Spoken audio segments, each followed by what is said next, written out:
It has to be low enough. That's the hard part. Low enough to reach and use their biceps, high enough to not bonk their head every time they get in bed. So the trapeze doesn't work really great. But these Posey ladders can be attached to the foot of their bed. It's just a fabric ladder that she can kind of come over to her side a little bit. And it's like one rung of the ladder is here, so she's pulling up. Another rung is here, so she's walking down. Another rung is here, so she's walking herself up on the rungs of this little fabric ladder. And it can lay right next to them in bed. And it's not, they can roll on, if they're doing bed mobility, they can roll onto it, won't bother them. It's soft, but it allows like an incremental pulling process to hook their arms in to use their biceps. Okay, again, sorry, you're back in the back. A little more dependent, but still less work on the caregivers. If they can do a pull to sit, and I can put my arms here and say, okay, you start to pull up. Good. So she can do some biceps pull, get those arms back. Good, get them back there. Good, good, good. Okay, so we can do a full biceps pull to sit. And then I think I remember you guys probably did with Sarah over the summer where you can walk up from behind. Is that the one you did? Like if you lie back down. Fully dependent is where you can come up behind them in a bed or on a mat. And you're kind of walking behind them, trying to kind of roll them up and then get them into a position. So that's a more fully dependent one. We can do that to see if we can get them up. Okay? So a couple different options there. It'll be really great once they have, so for someone that has a paraplegic level injury, can you lie down on your back again? You can just tell them push back with your elbows and then try to just push up on your back with your arms down. And they don't have any of the control necessarily in their trunk, so while that still looks pretty easy, they have full triceps. So it's easier, and they can train that to be able to just get up that way. All right. So I do have a gentleman, I think he's a C8. So he has no trunk control. The only reason I think he's a C8, he's ripped, like serious guns.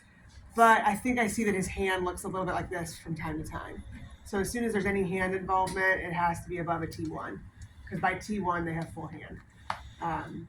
But he just kind of, when he wants to get up, he kind of gets here and he just kind of reaches his arm over and then pushes himself up from there. Because he's got triceps, so it's like a partial momentum roll, and he's talking through momentum roll, like just to help teach people. So those will be kind of helpful just to see how it's executed. Right now, we're just kind of breaking down the mechanics.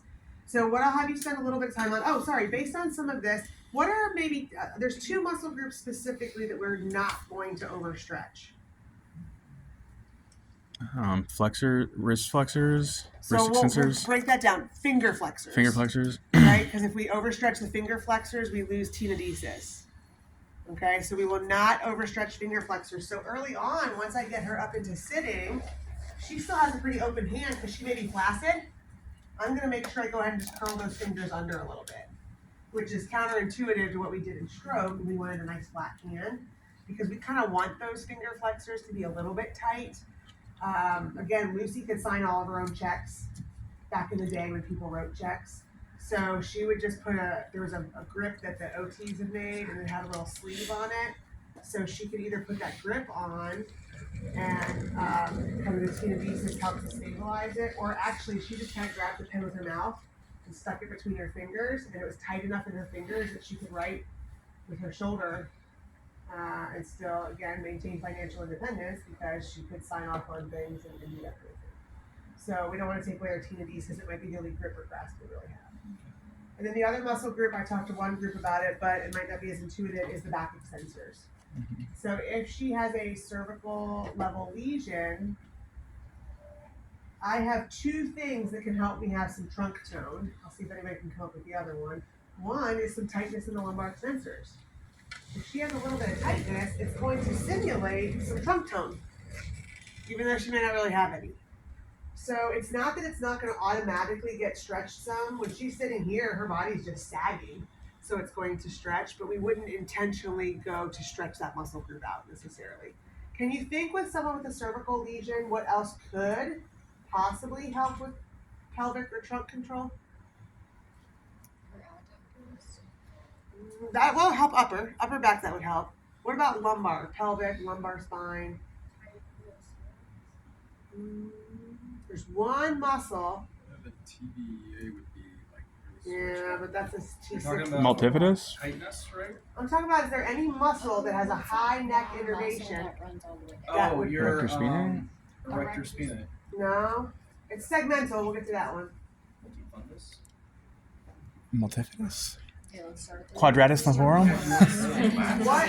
The lats. Lats. The lats connect down to the pelvis, right? And the lats are great with 6, 7, and 8. So what's almost amazing to see is that you can have someone with a C6 level complete injury that looks like they have trunk control. You're like, what the heck? They can use their lats to give them a little bit. It's not going to be like, wow, look, they're sitting and leaning outside their base of support. But you're like, they have to have. We're going to watch some of these videos, and you guys are going to swear that has to be incomplete. I know I saw his abs activated. I'm looking at his abs, and they are pooching out. You got this guy that's totally ripped, and his abs are sagging out. He doesn't have any abs.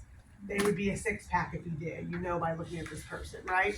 So people can simulate trunk control because they're going to use what they have. And nobody tells them, by the way, engage your lats now. The body just uses whatever it has. So just some interesting little tidbits. If they have a C6 level, it's amazing the change that can happen between a C5 and a C6. It doesn't feel like a huge enough difference until you realize that's all your shoulders, that's a little triceps, that's some lats, that's more serratus for your scapular stability. That's probably less of a risk of a rotator cuff tear than a C5. C5 is going to be straining all the time with those muscles, and it's going to be a challenge. Okay? Okay, so again, these are all in your notes, but you have the biceps pull to sit. You guys can kind of mock out the Posey ladder like Kat and I just did by giving your hands as the incremental little pieces. I don't have one of those. After you've done the momentum roll, do the push-pull so you can work through the mechanics. Sarah had mentioned that was a common technique that people use. So it's, again, just reinforcing. It's not just in our notes for the heck of it. That's a common technique that you'll see in multiple levels of impairments and injuries. Okay?